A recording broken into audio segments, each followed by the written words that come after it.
Halo Sobat Mawara, selamat datang kembali di podcast Iklim Mawara bersama gua Amar Faisal dan Muhammad Hazir Rahim. Halo, Ya udah lama nih kita nggak ngobrol berdua nih ya. betul sekali. Sebetulnya kita udah merencanakan untuk bahas isu-isu keagamaan, Betul, betul. tapi rasanya banyak kesibukan-kesibukan lain sehingga ini agak terganggu. Mm-mm. Realisasinya. Tapi alhamdulillah kita ketemu lagi. Hari ini kita coba pengen kasih respon lah dan jadi bahan diskusi kita soal kesalehan yang dianggap tidak manusiawi yang diajarkan oleh doktrin-doktrin agama. Nah, ini ada yang berpandangan seperti itu.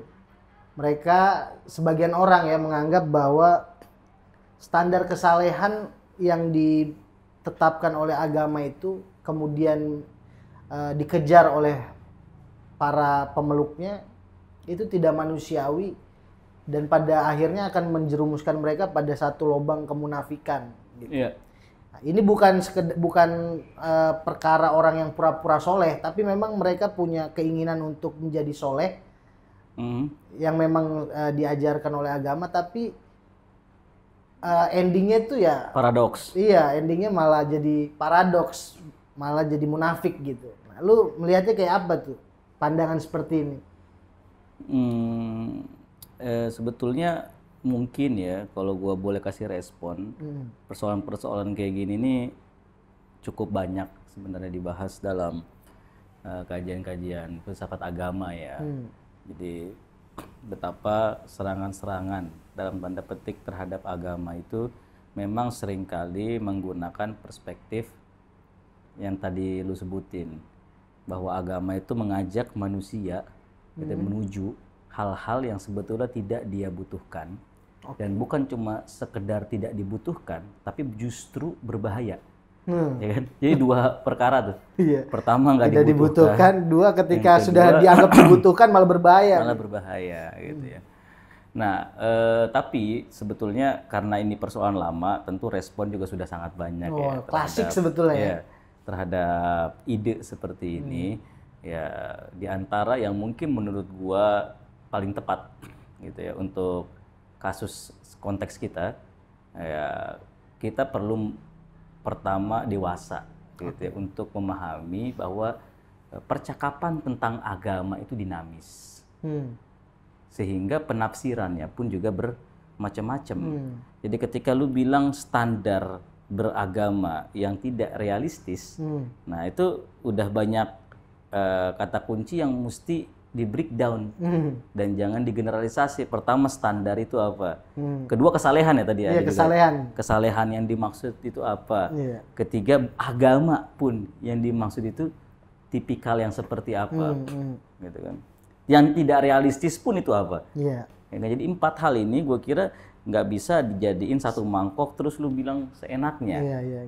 Gitu kan. Kita perlu pahami dulu setiap ini biar sama gitu ya perspektifnya. Persis. Ya, apalagi kalau lu bicara tentang standar gitu kan.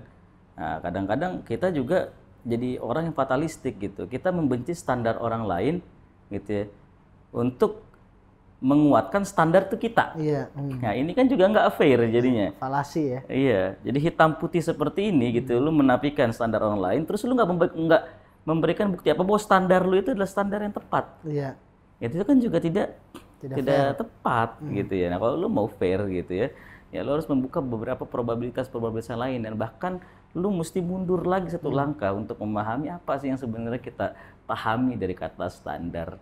Apakah standar itu sebuah kaidah universal yang sifatnya sama untuk semua orang dalam kasus kayak begini? Kayak misalkan lu bilang 2 tambah 2 itu standarnya 4. ya 4, itu standar, itu kaidah universal. Atau enggak, ketika kita bicara standar dalam ruang-ruang seperti ini khususnya agama, ini ada tingkatan-tingkatan.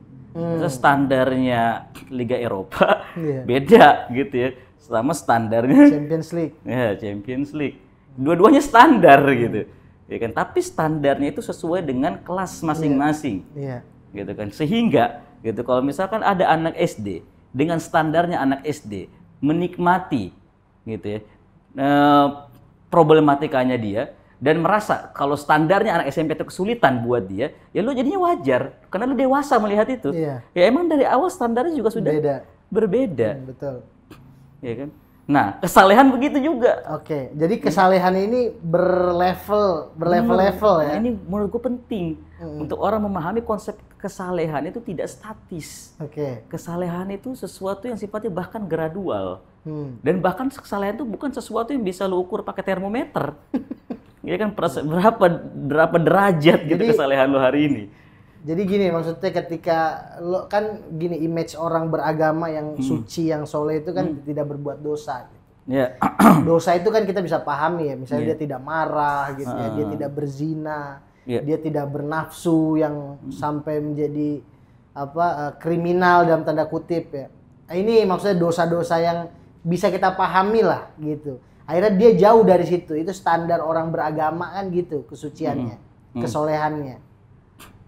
Artinya kalau kayak begitu kan sebenarnya umum nggak? Orang dianggap soleh itu kalau dia tidak berbuat dosa begitu. Iya, menurut gua perspektifnya mungkin bukan untuk menjamin orang itu tidak berbuat dosa, gitu ya. Justru ada sebuah kesadaran sangat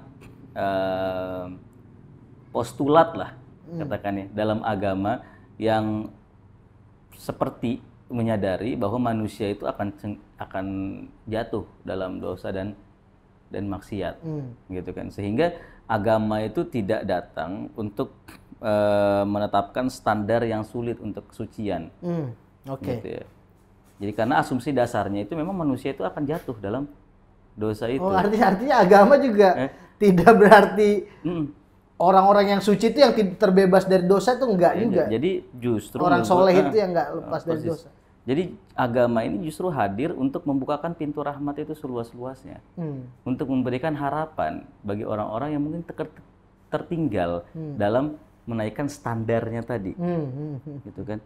Jadi bukan plok suci gitu, terus yang lain semuanya nggak dapat bagian apa-apa dan semuanya ada di sudut, misalkan katakanlah dalam petik neraka yang paling dalam.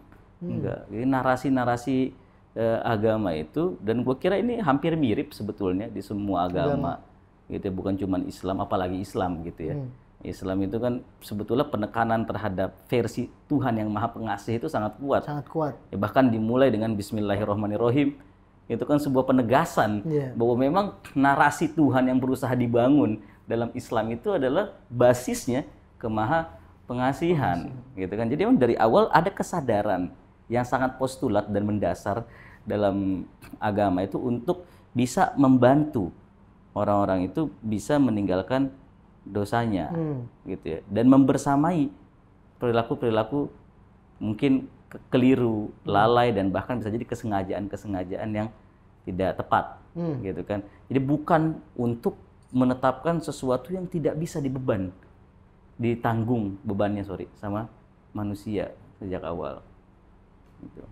Oke, jadi menurut lu itu manusiawi nggak? Maksudnya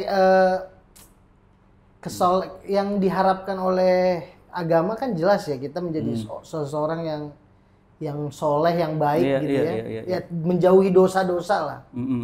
Nah, keinginan atau ambisi untuk keluar dari perilaku dosa itu atau perbuatan dosa itu kan syaratnya juga ada yang dengan cara menekan hawa nafsunya, begitu. Menekan dorongan-dorongan emosi alamiahnya. Betul. Ya itulah menurut gua akhirnya kan kita mesti betul-betul berpijak dari kesepahaman, gitu kan, tentang makna standar tadi. Ya, apalagi kalau misalnya di ujungnya tuh ada kata realistis. Jadi realistis untuk setiap level itu bisa berbeda-beda ya. Berbeda-beda, gitu kan. Nah, jadi ketika lu berbicara tentang manusiawi pun seperti itu. Manusia ini jangan lu anggap sebagai makhluk yang cuma punya 2 kaki, gitu ya, terus cuma punya, mohon maaf, alat-alat tertentu, syahwat, dan itu selesai. Enggak, kan manusia ini kan kompleks, gitu ya, ada berbagai kebutuhan bahkan gitu ya, yang buat manusia itu prioritasnya itu bisa terbalik-balik. Iya, oke, betul. Ya kan, dan bisa jadi ada perbenturan di antara masing-masing kecenderungan itu. Gitu ya. Ketika lu menyadari gitu ya, bahwa syahwat, amarah dan akal itu memiliki dinamika yang rumit gitu kan, akhirnya lu juga nggak akan dengan sederhana gitu ya menganggap bahwa ketika gua mengedepankan kecenderungan-kecenderungan yang sifatnya rasional berarti gua nggak manusiawi. Ya kan? Iya dong. Kadang-kadang ketika lu ngelihat ada orang yang asyik belajar, yang satu lagi asyik pacaran, gitu. Sekarang yang manusiawi yang mana? Iya. Ya kan? Apakah cuman karena lu harus mengorbankan syahwat, gitu? Mohon maaf, semua manusia itu harus sama seperti hewan-hewan yang ada. Iya, betul. Ya kan? Akhirnya kan kita juga akhirnya berdebat gitu tentang apa sih yang disebut sebagai manusiawi. Nah, apalagi agama ini, gitu ya, khususnya yang gue pahami ya, Islam itu memang prinsip dasarnya itu kan la yuridu bikumul usro, gitu ya, tidak menghendaki kesulitan buat manusia ya. Cuma memang kesulitan ini mesti dipahami juga bukan berarti nggak ada cobaannya sama sekali. Iya, betul. Gitu loh ya, kita pengennya kita menyempurna gitu ya, cuma dengan makan, minum dan tidur. Iya. Ini kan juga sesuatu yang justru harus dipertanyakan dan mungkin bisa menurut gua disebut sebagai tidak realistis. Iya, betul. Gitu loh. Kenapa nggak bisa begitu ya? Benar.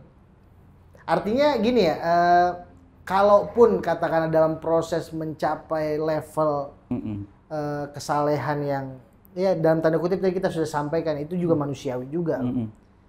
Ternyata dia tersandung gitu ya. Itu kan agama juga tidak kemudian menganggap mereka itu munafik gitu ya. Iya, dan lu bayangin Rasulullah aja waktu dulu dakwah itu kan nggak langsung berbicara tentang syariat. Ada ruang-ruang berkembang yang selalu dibuka dalam beragama ini, bahwa kita berproses gitu ya. Bahwa ada orang yang buat dia gitu ya, sholat sunnahnya itu wajib buat dia. Terus kita bilang dia nggak realistis. Lo nggak, dia menikmati itu. Kalau kenapa jadi prasangka lu jadi buruk gitu, hidup lu jadi ribet gitu. Orang dia menikmati sholat sunnahnya, dia nggak nyalahin orang yang cuma berhenti di wajib-wajib aja. Betul. Ya, agama ini kan datang dengan hukum yang bertingkat-tingkat gitu ya, dari yang haram, gitu ya, makruh, mubah, sunnah, wajib. Itu kan semua supaya membuka ruang gitu ya, buat orang dengan level yang kebutuhan yang berbeda-beda. Kalau lu ngerasa lu masih belum menikmati sholat sunnah gitu ya, yang konteksnya itu bahkan sepertiga malam gitu ya, bang kenapa? Ya nggak masalah juga kok gitu loh. Tapi jangan lu bilang orang yang melaksanakan itu nggak manusiawi akhirnya. Lah ini kan logikanya jadi terlalu fatalistik gitu. Dan ya Islam itu datang untuk membuka ruang-ruang itu menurut gua. Dan memang faktanya manusia itu juga berbeda-beda levelnya ya. Betul. Tidak sama semua. Ya, dan bahkan orang yang tidak melakukan sunnah juga memang kebalikannya itu juga tidak bisa diklaim bahwa dia itu kemudian juga ada di level kesalehan yang sangat rendah. Makanya tadi gue bilang, ketika kita bicara tentang kesalehan bukan sesuatu yang bisa diukur dengan standar tertentu ya. Iya, yang standar yang kuantitatif gitu. Ini kan tentang keikhlasan seseorang dengan Tuhannya, bagaimana dia membuat mahkamah untuk dirinya sendiri. Iya, betul. Ini pandangan ini kan pada akhirnya juga ini ya.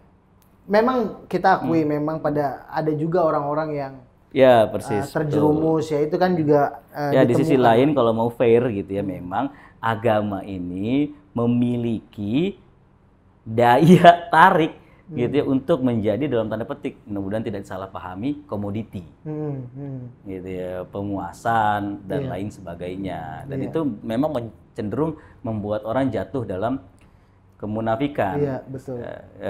Dan tapi uniknya Al-Quran itu sadar sama potensi itu gitu. Jadi Al-Quran sendiri agama gitu ya, bukan cuma Al-Quran gitu, agama bahkan secara keseluruhan itu meskipun memiliki daya tarik seperti itu, pada dasarnya di dalam tubuh agama itu juga memiliki mitigasi itu, gitu loh. Mereka juga mengantisipasi bahwa kemungkinan mereka akan dijual murah untuk kepentingan hawa nafsu. Iya, betul. Gitu. Maka teguran terhadap orang-orang yang menjual agama itu teguran yang cukup keras demi kepentingan pribadi semata, gitu kan.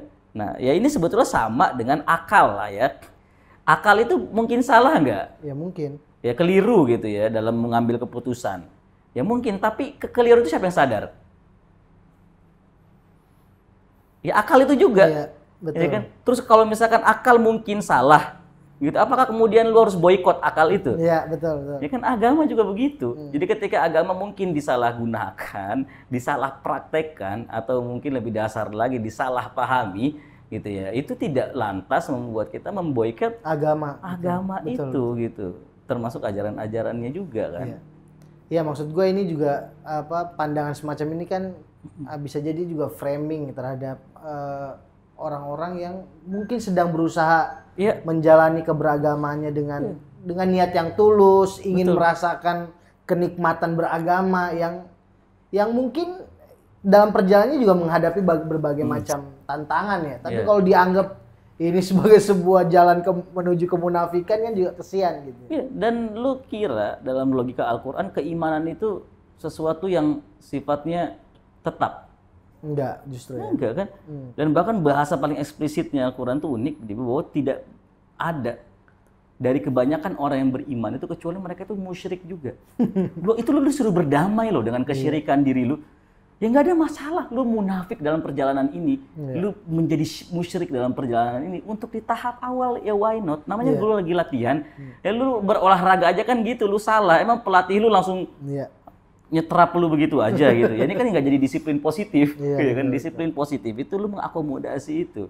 Orang-orang yang sedang berkembang itu jangan lu bunuh sebelum berkembang. Betul. Gitu ya. Dan selama ini kan memang mudah ya dilihat kalau ada orang-orang yang pada akhirnya berusaha membangun citra baik dengan agama gitu ya.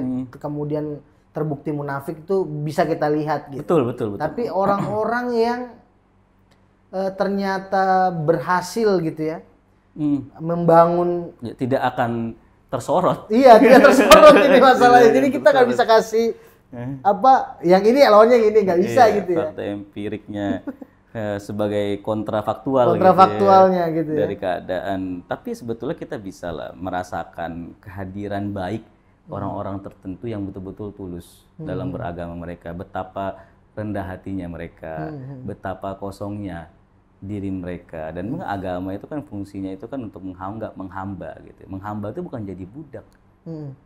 Bukan lu kemudian nggak punya independensi dan kehilangan jati diri lu. Menghamba itu tentang lu betul-betul merasakan bahwa ketika lu makin mengetahui gitu ya, lu betul-betul sadar bahwa lu makin bodoh. Ketika lu makin memiliki gitu, lu bakal sadar bahwa sebetulnya lu tidak memiliki apa-apa ya. Perasaan-perasaan kayak gitu tuh nggak sedikit sebetulnya orang-orang yang cuma memang tidak disorot. Dan memang mungkin kalau kita mau bicara persentase ya gue nggak tahu gitu ya benar apa enggak, tapi yang go public itu biasanya itu versi buruknya gitu kan, sehingga lebih mudah untuk dibicarakan ketimbang kebaikannya. Oke, mantap. Ada lagi nggak kira-kira yang bisa yang lo mau simpulkan dari perbincangan kita ini? Ya menurut gua sih mungkin semangat dari ide ini tuh baik gitu ya. Untuk mengantisipasi jangan sampai kita beragama gitu ya dengan pola-pola yang membuat kita akhirnya menyalahi tuh kebutuhan mendasar dalam. Padahal agama juga nggak, misalnya syahwat tuh kalau di Islam kan nggak dibunuh ya. Tidak dibunuh gitu, justru dibuatkan koridornya. Nah, cuman kalau lu dibuat koridor lu pengennya luas banget gitu ya, terus beda lu sama hewan itu apa? Kan gitu. Kan ketika dibikin longgar kebablasan, disempitin ngamuk-ngamuk, ini kan serba salah. Jadi lu mau bilang apapun, agama mungkin pasti menemukan titik mentoknya gitu. Betul.